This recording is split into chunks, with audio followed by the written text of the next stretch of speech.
Good evening everybody and welcome back to episode 115 of Enter Crypto, where twice a day I keep you informed and fully up to date on all things crypto. If that sounds like something you would be interested in, then subscribe to the channel. I put out a new video every 12 hours. So the story today is from BBC News' tech section. It's titled Crypto Lender Genesis Files for Bankruptcy. So anybody who watches this channel will know that we've been following this story for a while. We were told, I think it was yesterday or maybe the day before, we did a video saying that Genesis would be were preparing and agreeing all kind of pre-bankruptcy things for later on, because it was kind of imminent, and now we've got confirmation. It looks like that they are actually now going through with it properly. So cryptocurrency lender Genesis has filed for bankruptcy. The firm had recently been charged by the US's SEC with illegally selling crypto. It is part of the DCG's, a conglomerate of more than 200 crypto-focused businesses. The insolvency of Genesis is linked to the bankruptcy of FTX, which went under last November amid allegations of fraud. Genesis had originally been set up as an over-the-counter Bitcoin trading desk, enabling the trade of large amounts of crypto. Earlier this month, it announced it was laying off 30% of its staff, taking it down to 145 employees. We look forward to advancing our dialogue with DCG and our creditors, advisors, as we seek to implement a path to maximize value and provide the best opportunity for our business to emerge well positioned for the future. Genesis Interim Chief Executive Derar Islim said in a statement. The ripple effect. Genesis had been hit by the collapse of another crypto firm, 3 Arrows Capital, which went bankrupt in June last year. It said it was owed $1.2 billion by 3 Arrows, which had been brought down by the collapse of cryptocurrencies Luna and Terra USD in May. It is the latest in a series of shocks to the sector, which has been dubbed the crypto winter by some analysis, describing the plummet in value of cryptocurrencies.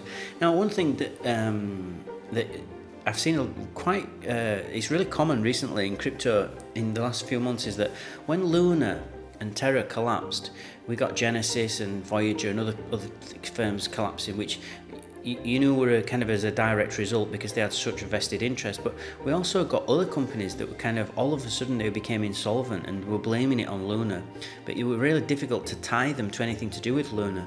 And we've seen similar things with FTX, even though FTX was a huge sort of earthquake in the crypto world, and FTX and SBF was kind of the epicenter of this earthquake.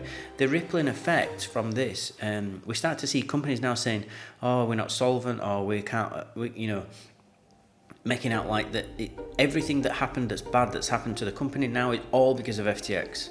And as if there was no bad management on their part, as if the business was fine, it was profitable, everything was running fine. But then FTX came along and ruined everything, and it's just there's just too much of it. I just don't believe that FTX, although it was huge, it's just not.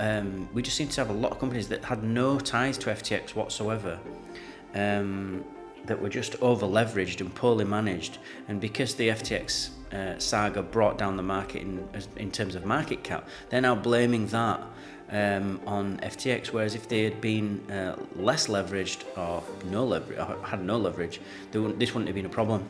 So it's actually bad management on their part, but I've seen it a lot, and I expect we'll see more of it.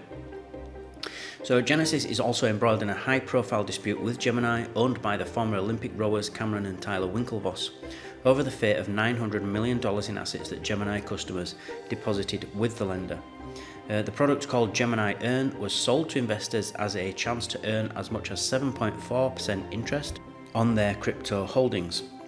Some 340,000 Earn users have been able to access their funds since November, when Genesis halted withdrawals because of the volatility in the crypto markets. Last week, the SEC accused both Genesis and Gemini of illegally selling crypto assets to investors. The Winklevoss twins said they were looking forward to defending the action, but DCG has so far not commented. Cameron Winklevoss, tweeted shortly after Genesis filed for bankruptcy. This marks an important milestone in our efforts to help Earn users get their assets back. Doing so remains our highest priority. How many times have we heard this? This is straight out of the CEO playbook of what to say to people on Twitter. This marks an important milestone, blah blah blah, in our efforts to help earn users get their assets back. Doing so remains our highest priority. If the customer and the user was the highest priority, none of this would have happened. So this is just lip service. You know, this is just a ridiculous thing to tweet, in my opinion. When your company's going down, you know, they're not your highest priority. The highest priority is saving themselves, and that's just how it is. The bankruptcy filing is another blow as the effects of FTX collapse are still being felt. Founder SBF is accused of fraud after diverting funds deposited by millions of customers on his FTX platform and transferring them without authorization to Alameda, a hedge fund.